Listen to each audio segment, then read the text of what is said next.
ቡና ሳልጠጣ አታናግሩኝ። ቡና ካልጠጣው አታዋሩኝ።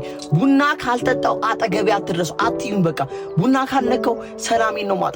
ስታዩኝ ይጨንቀኛል፣ ስታዩኝ ይደብር አትዩኝ። በቃ ቡና ካልጠጣው አጠገቤ አትድረሱ። ቡና ከመጠጣቴ በፊት ለምናገራቸውና ለማደርጋቸው ነገሮች ተጠያቂ አይደለሁም።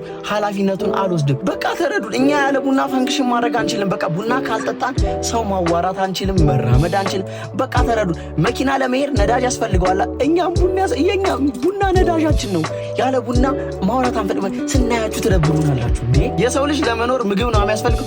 እኛ ቡና ነው የምንፈልገው። ከምግብ በፊት ቡና፣ ከምግብ በኋላ ቡና፣ ለመራመድ ቡና፣ ለመተኛት ቡና። ለመተኛት ራሱ ቡና ያስፈልገናል እኮ እንዴ። ከእንቅልፌ ስነሳ ቡና ያስፈልገኛል እንዴ። ከእንቅልፌ ስነሳ አታዋሩኝ እንዴ። በቃ ቡና ካልጠጣ አታዋሩኝ። የምታወሩት ነገር ጆሮዬ ላይ ጭጭጭጭጭጭጭ ነው የሚለው። ከቡና በፊት የነገራችሁን ነገር ቡና ከጠጣም በኋላ ድገሙልን። መጀመሪያ አልሰማናችሁማ። ምን እንዳላችሁን አልሰማችሁም። ቡና ከመጠጣታችን በፊት ስታናግሩን ዘላችሁ እነቋቸው ነው የሚል ምታቸው ነው የሚለን ሁላችን። ስለዚህ ቡና ከጠጣም በኋላ አናግሩን። ቡና ከጠጣም በኋላ ነዝንዙን።